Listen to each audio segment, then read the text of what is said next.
একটা দুর্ভাগ্যজনক মৃত্যু মিছিলের এর জন্য দায়ী হলেন তা নয়। আপনারা দেশের সম্মানহানি করলেন বিদেশের কাছে, বিদেশি অতিথি, বিদেশি পর্যটকদের কাছে। বলবো এই অগ্নিকাণ্ডের পিছনেও এই বেআইনি নিয়োগ দায়ী। কারণ যাদের দেখা উচিত ছিল, যা কর্পোরেশন থেকে যাদের দেখার প্রয়োজন যে সঠিকভাবে সমস্ত নিয়ম চলছে না, তারা তো পার্টি ক্যাডার, কে তাদের চাকরি খাবে? তারা প্রয়োজন বোধ করেননি যে কোনোদিন রাস্তাগুলো ঘুরে দেখবেন কোথায় কি বেনিয়ম হয়েছে, কোথায় কি হয়েছে। বরং সেই বেনিয়ম দেখলেই তারা চলে গেছেন, দাদা ছাড়ুন মাল। তবে আগের পূর্বতন সরকারের সেই সমস্ত বলবো মন্ত্রী আমলা তাদেরও, যাদের চোখের ডগায় এইসব বেআইনি হোটেল এবং লজগুলো গজিয়ে উঠেছে। আমি আশা করব যে তদন্তের আওতায় কিন্তু এদেরকেও আনা হবে, যে সমস্ত ওয়ার্ডে এগুলো আছে তারা কিভাবে এদের কাছ থেকে অন্যান্য ট্যাক্স আদায় করতেন এবং তারা কেন দেখেননি যে এদের এই ধরনের কোনো ধরনের অগ্নিনির্ভর যা পরিকাঠামো বলুন বা অন্যান্য যে কোনো পরিকাঠামো সেগুলো সঠিকভাবে নেই। এর জন্য দায়ী কে? অমিক ভট্টাচার্য কিছুদিন আগে বলেছেন ধর্মতলাও পরিষ্কার করতে হবে। ঠিক তাই, ধর্মতলা কেন একটা শুধুমাত্র বিশেষ ধর্মীয় গোষ্ঠী মানুষের কন্ট্রোলে থাকবেন? আপনি খুঁজে দেখুন তো। অগ্নির ক্ষেত্রে আপনার মনে আছে কিনা জানি না, পিসি যখন পাটা প্লাস্টার হয়েছিল তখন একটা ঘটনা, আপনার ছবি মনে পড়ে? কি সুন্দর সিনি পা দলিয়ে সেই চেয়ারে বসেছিলেন। তো পিসির হলো নেচারটাই, তিনি কিন্তু নিজে প্লাস্টার করা পা নিয়ে পা দোলাবেন এবং কিন্তু বাইরে গিয়ে বলবেন যে আমার পায়ে প্রচণ্ড ব্যথা, প্রচণ্ডভাবে আমি আমার ঠ্যাং দেখিয়ে, আমি পৃথিবীতে এই প্রথম কাউকে দেখেছিলাম যিনি নিজের ঠ্যাং দেখিয়ে, ভাঙা ঠ্যাং দেখিয়ে ভোট চাইতে পারেন। নিউজ 16 ভারত, রাজনীতির অন্তরালে সত্যের সন্ধানে। টাকা তুলতে হাইকোর্টের কমিটিকে চিঠি দিতে চলেছে পিসি ভাইপোর চেলারা। তৃণমূলের এই দশাকে কেমনভাবে দেখছেন আপনি? তৃণমূলের এই দশাকে খুব ভালোভাবে দেখছি, কারণ তাদের কাছে যদি অফিস চালানো পয়সা না থাকে, কালীঘাটের মোড়ে দেখলাম নতুন নতুন কতগুলো চপের দোকান খুলেছে। আমি জানি না ওই চপের থেকে আয় করা পয়সা নিয়ে তারা আবার তাদের অফিস চালানোর বন্দোবস্ত করছেন কিনা। তবে একটা টাইমে তো পিসি নিজেই বলেছিলেন যে কোনো ব্যাপার নয়, ঘুগনির কৌটো নিয়ে বেরিয়ে যাবেন, কোনো ব্যাপার নয়, রাস্তার মোড়ে মোড়ে একটুখানি চপ আর একটুখানি মুড়ি নিয়ে বেরিয়ে যাবেন। তো তৃণমূল কর্মীদের বলুন বিভিন্ন জায়গায় এই ধরনের করতে, এবং যা উদ্বৃত্ত সম্পদ তার থেকে সৃষ্টি হবে সেটা তৃণমূলকে দান করে। ঘুগনির ক্ষেত্রে আপনার মনে আছে কিনা জানি না, পিসি যখন পাটা প্লাস্টার হয়েছিল তখন একটা ঘটনা, আপনার ছবি মনে পড়ে? কি সুন্দর সিনি পা দলিয়ে সেই চেয়ারে বসেছিলেন। তো পিসির হলো নেচারটাই, তিনি কিন্তু নিজে প্লাস্টার করা পা নিয়ে পা দোলাবেন এবং কিন্তু বাইরে গিয়ে বলবেন যে আমার পায়ে প্রচণ্ড ব্যথা, প্রচণ্ডভাবে আমি আহত, আমার ঠ্যাং দেখিয়ে, আমি পৃথিবীতে এই প্রথম কাউকে দেখেছিলাম যিনি নিজের ঠ্যাং দেখিয়ে, ভাঙা ঠ্যাং দেখিয়ে ভোট চাইতে পারেন। বাংলাটাকে এরা দেউলিয়া করে দিয়েছেন, তোলাবাজি কাটমানিতে এরা দেউলিয়া করে দিয়েছেন। এবং সেই তোলাবাজি 75-20% ভাগ এরা মঞ্চ থেকে দাঁড়িয়ে ঠিক করে দিয়েছেন। আজকে এরাও দেউলিয়া। তার মানে এটাই প্রমাণিত হয়, যতই তোলাবাজি করুন, যতই আপনি কাটমানি খান, মানুষ যদি পাশে না থাকে, মানসিকভাবে, অর্থনৈতিকভাবে, সামাজিক দিক দিয়ে আপনি দেউলিয়া হবেনই। এটা পিসির কাছে কত বড় শিক্ষা আমি জানি না।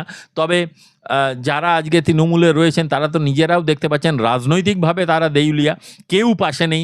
কয়েকজন 2-4 জন লোক ছাড়া কাউকে খুঁজে পাচ্ছেন না, দলটা কোথায় আছে বোঝা যাচ্ছে না। আজকে আমার মনে পড়ে যাচ্ছে, বেশ অনেক দিন আগে মাননীয় মন্ত্রী শ্রী গৌতম দেব একবার বলে গেছিলেন যে এই দলটাই আর থাকবে না, যেদিনকে দলটা হারবে তার 48 ঘন্টার মধ্যে দল উঠে যাবে হবে। যতই হোক, এই কাটমানি দিয়ে চপ ভেজে আর ঘুগনি বেচে বাংলার উন্নয়ন হয় না, এটা ওনারা বোঝেননি। কিন্তু আজকে সরকার ভালোভাবে বুঝেছেন বলেই কিন্তু এই 3 মাসের মধ্যেই কিন্তু আয়রন ফ্যাক্টরি তৈরি হয়েছে, 3 মাসের মধ্যেই কিন্তু আমুল আসার ব্যাপারে কথা হয়েছে, 3 মাসের মধ্যেই কিন্তু বিভিন্ন যে সমস্ত ইন্ডাস্ট্রিয়াল ইউনিটগুলো আছে তারাও এগিয়ে আসছেন বিনিয়োগ করতে। এই বিনিয়োগের ধারা বজায় রাখতে হবে এবং তার জন্য দরকার একটি শক্ত প্রশাসন। আমাদের দুর্ভাগ্য, রাজনৈতিক কারণে হোক বা বিভিন্ন ঐতিহাসিক কারণে হোক, পশ্চিমবঙ্গ আজকে পিছিয়ে পড়েছে। আজকে আমাদের কাছে একটা বিরাট সুযোগ এসছে। মানুষ এই যে পরিবর্তনটা করেছেন এবং ঠিকভাবেই বলেছেন মাননীয় মুখ্যমন্ত্রী যে আমাদের কিন্তু বিরাট ম্যান্ডেট দিয়ে এনেছেন। সুতরাং ম্যান্ডেট দিয়ে যেহেতু এনেছেন মানুষের স্বার্থে, মানুষের জন্য যে ধরনের কঠিন পদক্ষেপ নেওয়া প্রয়োজন, ঠিক সেই ধরনের কঠিন পদক্ষেপ কিন্তু মাননীয় মুখ্যমন্ত্রীর নেতৃত্বে এই সরকার নেবেন। সেটা যে সমস্ত বামপন্থীদের বলুন বা সেই যে সমস্ত তৃণমূলপন্থীদের বলুন কাছে কাড়ওয়া লাগতে পারে, তেতো লাগতে পারে, লাগুক। মানুষের স্বার্থে, পশ্চিমবঙ্গের স্বার্থে, রাজ্যের স্বার্থে এবং সর্বোপরি দেশের স্বার্থে এই সিদ্ধান্তগুলো রূপায়ণ করে পশ্চিমবঙ্গকে কিন্তু শিল্পর ক্ষেত্রে একদম উপরে নিয়ে যেতে হবে। এই যৌতুকগৃহের হোটেলের অগ্নিকাণ্ডে শুধুমাত্র কিন্তু এই হোটেলে অগ্নিকাণ্ড লেগেছে এবং তারপরে খুব দুর্ভাগ্যজনকভাবে কিছু মানুষের প্রাণ গেছে, তার জন্য আজকে হোটেলের মালিক গ্রেফতার হয়েছে। এটা শুভেন্দু অধিকারীর সরকার, সুতরাং প্রশাসনিক পদক্ষেপ নিয়েছে। এখানে টাকা দিয়ে ব্যাপারটা মিটিয়ে দেওয়া যাবে বা ফয়সালা করে নেওয়া যাবে এমন অবস্থা নয়। প্রশাসন তো প্রশাসনের পদক্ষেপ নেবেনই এবং এরপরে মামলা চলবে। আমরা আশা করব যিনি দোষী তিনি চরমতম শাস্তি পাবেন। এটাও বলা দরকার যে বিগত যে সরকার 15 বছর ধরে এই রাজ্যে ছিলেন এবং তার আগে যে সরকার ছিলেন, সেই ধারাবাহিকভাবে যে সমস্ত হোটেলগুলো আজকে ফ্রি স্কুল স্ট্রিট বা আমাদের নিউ মার্কেটের আশেপাশে গজিয়ে উঠেছে বা চলছে, তাদের যে ফায়ার লাইসেন্স, তাদের যে অগ্নি নির্বাপক যে পরিকাঠামো, সেগুলো আছেন কিনা দেখার কোনো দিন প্রয়োজন বোধ করেছেন? আজকে বড় বড় লেকচার মারছেন সেই সব দলের নেতারা।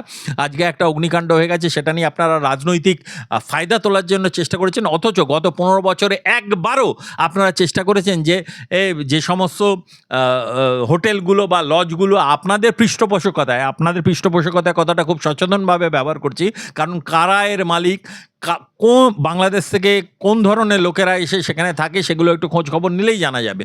তো সেই সব লজগুলিতে বা সেই সব হোটেলগুলিতে কী ধরনের ব্যবস্থা রয়েছে, অগ্নি নির্বাপক বলুন বা অন্য কোনো ধরনের পরিকাঠামোগত সুবিধা আছে কিনা, সেটা সরকারি কোনো এজেন্সি কোনো দিন খতিয়ে দেখেছে বা দেখার প্রয়োজন বোধ করেছে? আজকে তো একটা দুর্ভাগ্যজনক মৃত্যু মিছিলের এর জন্য দায়ী হলেন তা নয়, আপনারা দেশের সম্মানহানি করলেন বিদেশের কাছে, বিদেশি অতিথি, বিদেশি পর্যটকদের কাছে। এই দায় কিন্তু এদেরকে নিতেই হবে এবং সেই সঙ্গে দায় নিতে হবে আগের পূর্বতন সরকারের সেই সমস্ত বলবো মন্ত্রী আমলা, তাদেরও, যাদের চোখের ডগায় এইসব বেআইনি হোটেল এবং লজগুলো গজিয়ে উঠেছে। আমি আশা করব যে তদন্তের আওতায় কিন্তু এদেরকেও আনা হবে। যে সমস্ত ওয়ার্ডে এগুলো আছে, তারা কিভাবে এদের কাছ থেকে অন্যান্য ট্যাক্স আদায় করতেন এবং তারা কেন দেখেননি যে এদের এই ধরনের কোনো ধরনের অগ্নি নির্বাপক যা পরিকাঠামো বলুন বা অন্যান্য যে কোনো পরিকাঠামো, সেগুলো সঠিকভাবে নেই। এর জন্য দায়ী কে হবে? আইন মেনে কাজ না করা হয়, এরপর থেকে আর হুঁশিয়ারি হবে না, ডাইরেক্টলি তালা ঝোলা। ডাইরেক্টলি তালা ঝোলানো তো দরকার, প্রয়োজনই। কারণ আবার বলছি যে পূর্বতন সরকারের আমলে যেটা একটা রেওয়াজে দাঁড়িয়েছিল যে ফায়ার লাইসেন্স নেওয়ার কোনো দরকার নেই, ফায়ারের লোকালে এত লাখ টাকা দিয়ে দেবো, আগামী কয়েক বছরের জন্য নিশ্চিন্ত। সেই জায়গাটাকে ভেঙে, সেই প্রথাটাকে ভেঙে প্রকৃত যদি সরকারি নিয়মগুলোকে বলবৎ করা যায়, তাহলে আর সেই নিয়ে সমস্যা থাকে না। যেখানে দেখা যাবে যে সেই ধরনের নিয়ম বলবৎ করে লজগুলো করা সম্ভব নয় বা হোটেলটা চালানো সম্ভব নয়, সেগুলোকে অবশ্যই তালা ঝোলানো দরকার। মানুষের জীবনের দাম আগে। আমরা কবে জাগবো? আমরা কি আর একটা এই কলকাতা ধর্মতলা হওয়ার জন্য বা আর একটা স্টিফেন হাউস হওয়ার জন্য অপেক্ষা করবো যে না হ্যাঁ হবে তবে আমরা পদক্ষেপ নেব? কেন স্টিফেন হাউস হওয়ার পরে পূর্বতন সরকার পদক্ষেপ নেয়নি? কেন এই স্টিফেন হাউস থেকে ঢিলছোড়া দূরত্বে, যেখানে আজকে আবার এই ফ্রি স্কুল স্ট্রিটে অগ্নি কাণ্ডের ঘটনাটা ঘটলো, সেটাকে ঘটতে দেওয়া হলো বা সেটা কেন ঘটতে পারলো? কেন যত কমার্শিয়াল বিল্ডিং আছে সেগুলোকে দেখা হলো না?